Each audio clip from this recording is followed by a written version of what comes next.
Right, let's talk distractions. I was watching a podcast earlier in the day of Sir Demis Hassabis talks about how he's plagued by all these big questions of the nature of reality and quantum mechanics and all these other beautiful things. And how he says, I think we just like to distract ourselves with, like, TV shows and whatever, which kind of brings me bring not brings me back to, but it does make you wonder what the true nature of a human being is. And I think I've seen it enough times, or I've heard it enough times online, that humans are naturally inclined towards creativity, creating art, or rather, um, what would be a good way to probably describe a human being is look at the the set of things that make us different from, I think, the animal kingdom. I'm sure there is life, but let's maybe look at the things that make us different from the animal kingdom or the rest of the animal kingdom. We seem to have some sense of meaning, which is this whole theme of what a human should be, or well, I certainly thought, I think, the highest form of what a human could be is, these is within these set of traits that make us different from the animal kingdom. And people who have heightened those, or whatever, they somehow seem to be, or rather, I ascribe them to be living a deeper, meaningful life, probably something different from what an animal would do. You could see this in Leonardo da Vinci.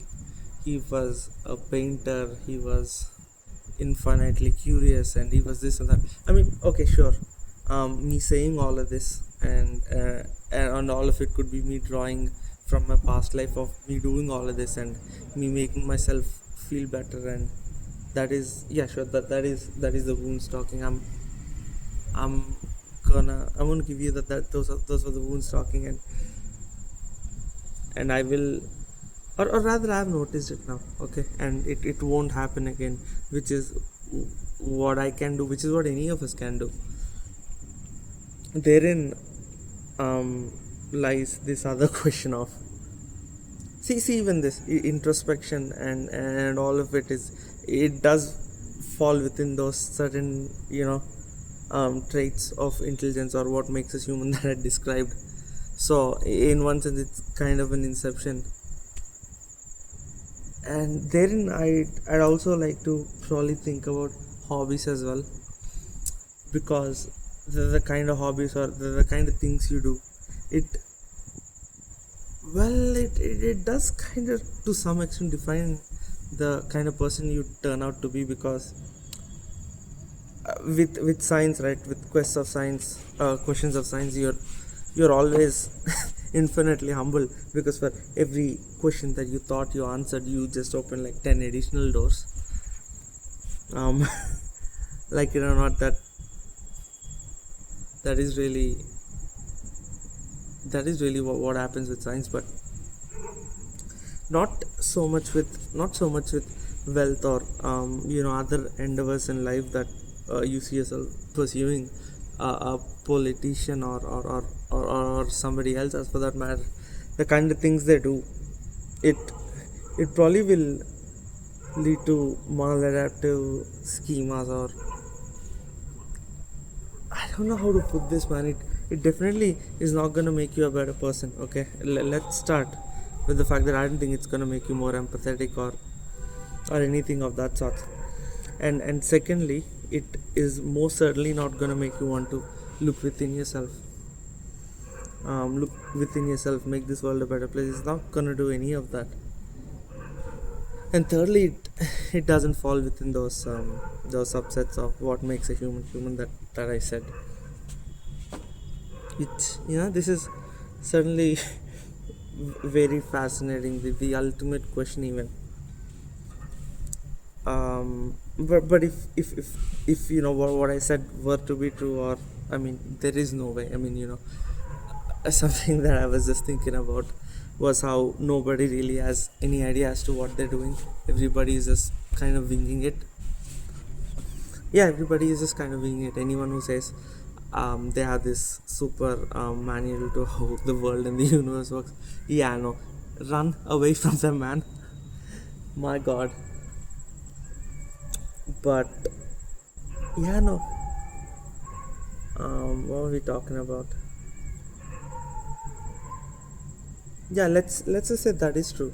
I mean, the subsets of characteristics that I defined to what makes a human are true. Then the big questions going to be why are so many people not human in the world? I am not kidding. I'm 24, and a lot of people my age, they're just kind of going on about autopilot. Their best, not best, but what they seem to have done most of their lives was probably do a couple of things here and there. Sure. Let's see if I played badminton. Let's see if I have a girlfriend. Let's see if I did X, Y, yada yada yada. And it's not that they're all doing separate things. It's they're all doing the same things.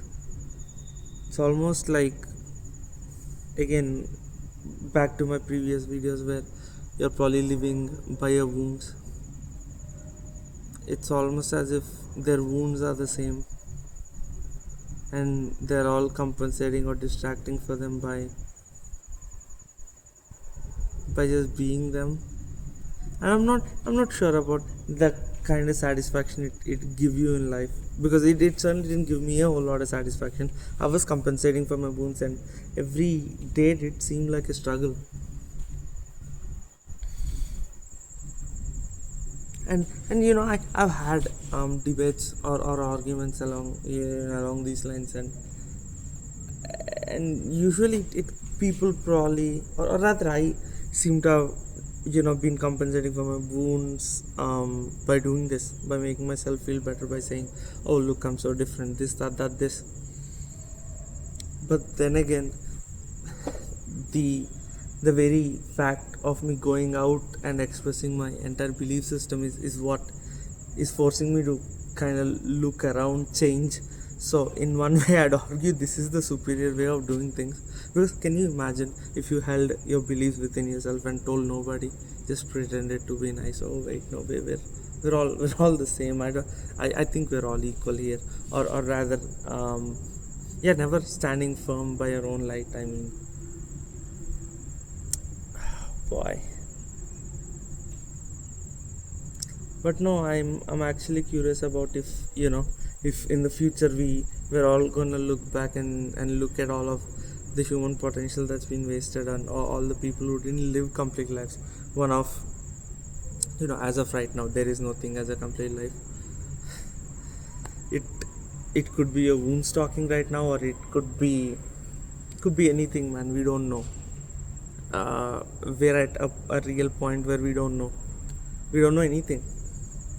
So at one point, it totally makes sense to drop what society is saying about good, right, bad, wrong, because even society doesn't know. Okay, just because a bunch of a good majority of people accept it, that's kind of like one of the wonderful things about truth and science and whatnot, is the truth doesn't care, man.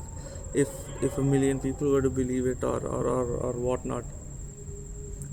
And there is so much freedom in trying to understand all of this. Anyway, back to what I was saying. You see, I think I saw this in Cosmos, a Space Time Odyssey as well. Men of science tend to be more empathetic, um, because the whole astrophysics thing, or whatever it humbles you, it shows you how small you are. Not something other hobbies can do.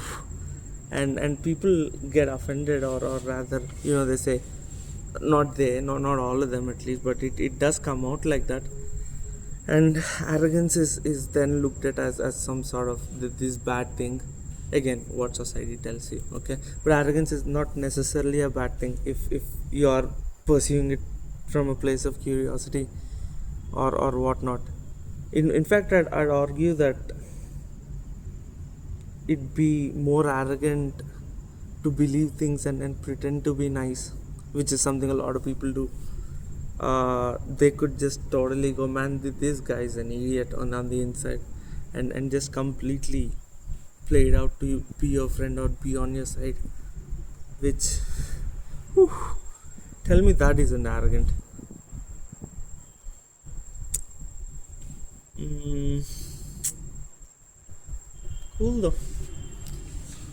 But I do believe that every human, okay, if you probably undid all their wounds, all their trauma is gonna go back to asking what the nature of reality is, because I think that's what makes humans kind of. Anyway, we're never gonna, I may never know answers to this in my lifetime. So future civilizations or whatever, in case. Hi. Yeah, until then, I'm just gonna be victim to my wounds, or try compensating for all the ways I feel inadequate in, I guess.